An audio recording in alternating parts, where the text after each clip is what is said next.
রয়েছে এর মধ্যে, মানে ভাবাই যায় না। মানে এখন এই আলু ভাজা খেতে, বড়া খেতে আমাদের মনে হয় যে কালো জিরে ছাড়া আমাদের চলে না, অথচ এর মধ্যেই ভেজাল। মানে ভাবা যায়। দেখো ভালো করে যদি দেখতে পারো তাহলে নিশ্চয়ই দেখতে পাবে যে কালো জিরে আর হচ্ছে মাটির মধ্যে তফাৎটা কোথায়, তোমরাই দেখো।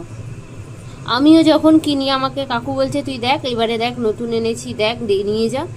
তো আমি তখন আমি দেখতেই পাইনি নিয়ে যাও, বা তারপরে ভাবছি দুধ বেগানো থাক। যখন আলু ভাজা করছি তখনও মুখে লাগছে কাঁকড়, তারপরও বেসনে তো কাঁকড় থাকবে না, তো দিই একমাত্র এই কালো জিরে। তো সেই জন্য আর কি বড়াতেও মানে পেলাম, কি বলবো, মানে আমি এখন খুঁজেও পাচ্ছি না। দেখতে পাচ্ছ কালো জিরে আর মাটির মধ্যে তফাৎ, দেখো তোমরা দেখতে পেয়ে যাবে। এই দেখো মাটির সব, মানে 50% কালো জিরে, 50% মাটি মেশানো একদম।